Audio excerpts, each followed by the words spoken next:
We're getting deep into what is in our culture the month of love. So whether you're embracing that or whether you're kind of distancing yourself from that, either way, this month teaches us a really good lesson. And this is this idea of our heart being not a doorway, but a gate. Of learning when to open that gate and when to close it. February and Valentine's Day is a really good time to learn this.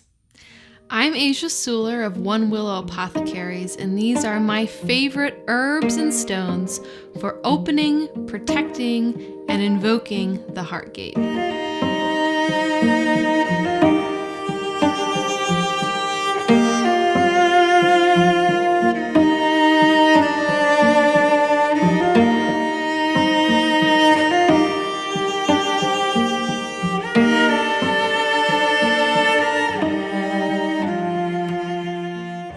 Every sanctuary needs a good gate. That's part of what makes it sacred.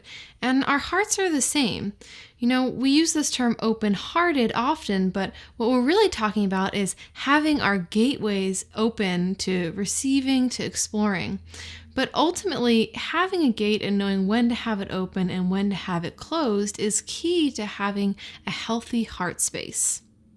I once heard this definition of the word bad or evil as anything that isn't you and doesn't belong in your space or inside of you. And I think that this is really helpful when we think about the heart as a gate. You know, the things that we perceive as bad or heartbreaking, maybe what we're really seeing is something that's getting deep, deep, deep inside the recesses of the palace that is our heart that maybe would be better kept a little bit farther outwards because it's simply so devastating to bring it that deeply in. On the other side of this, there is also the instance of keeping the gate closed almost all the time when really it would be good to have that gate just a little bit more open to let a little bit more experience, relationship, and love in.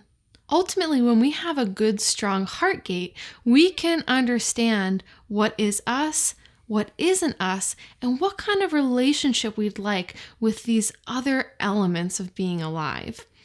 So ultimately, this heart gate helps us be more in touch with what our truth is, this truth of who we are and what journey of relationship we're on. The first set of allies I want to talk about are thorned flowers. So these are any flowers that have thorns. The two that come most commonly, most prevalently to my mind are roses and hawthorn. Now, why these kind of plants used talismanically, as in keeping them on your body, keeping representations of them around you, why they're used is they're really a perfect example and metaphor of what the heart gate looks like. So a good heart gate is nice and beautiful and big and open, just like a rose. But even though the heart is so open and you can love so fully, you still have your thorns. And these thorns are really just your way of saying, I still have boundaries. I can love unconditionally, but I'm also discerning about what kind of energies I allow into my inner sanctum. I love to use the thorns of roses or hawthorns and actually wear them in a small vial around my neck or even work with them in acupuncture sites, specifically for this idea of helping to invoke the heart gate. There is a reason why roses have become the traditional flower of love, and it's not just because they're so beautiful or they smell divine, but because they remind us of this fact.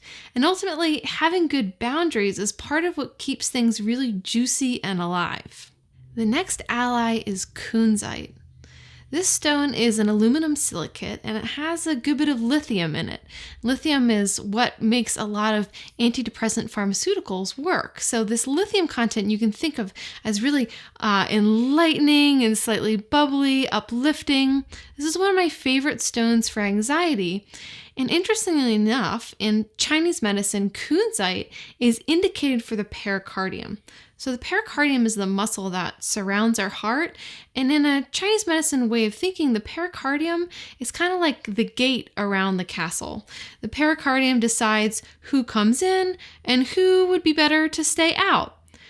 So those of us who are really sensitive, sometimes we have pericardiums that are wide open. It just seems like everything is coming in and affecting us. So for example, if you watch the news and you feel devastated for hours afterwards, you're probably really sensitive with a really open pericardium. Kunzite helps us to understand this action of the pericardium and really strengthen it. Not to have really strong or intense walls, but more so to know when we need to oil that hinge.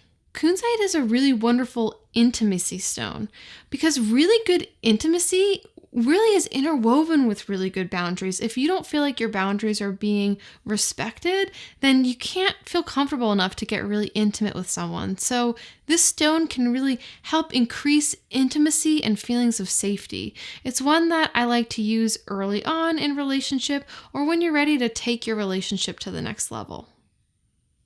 My favorite way to work with kunzite is simply to wear it on the body. So to get a kunzite necklace or pair of earrings, or just to have the stone and keep it in your pocket. The next stone is watermelon tourmaline. The doctrine of signature of this stone tells you a whole lot about how it can be used for the heart. So watermelon tourmaline has a green rind of tourmaline surrounding a pink tourmaline inside. So just right there, we're seeing the actual metaphor of the heart with the Heartgate. Tourmalines in Chinese medicine are both really nourishing and really clearing. So at the same time that we're building and nourishing our heart, we're also clearing away the stuff that we don't need. The two colors of watermelon tourmaline are also an interesting way to understand its medicine. In the chakra system, both pink and green are associated with the heart chakra, but I find that these two colors have slightly different resonances when I work with clients.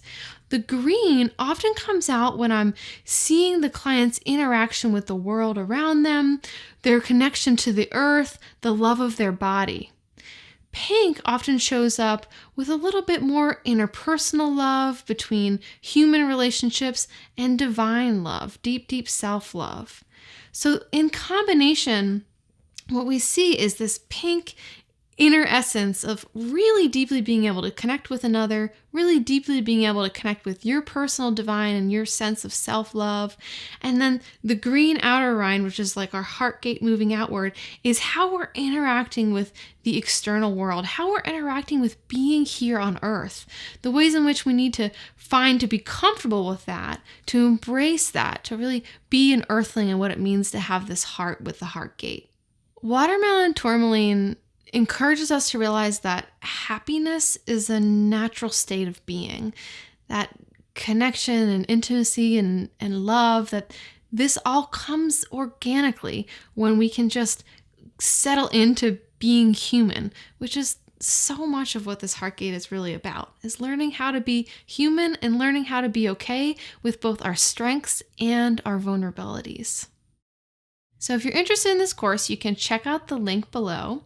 If you liked this video, go ahead and send it to another stone or plant buddy of yours, or maybe someone that your pericardium is really liking right now. And I'd love to hear in the comments below how you're feeling about this month of love right now, whether your heart is feeling open to it or closed, and what of the medicines I mentioned feel most resonant with you at this time. Regardless of where you're at with Valentine's Day and the whole February rush, I hope this month is truly filled with delicious moments and much inner quiet times of self-love.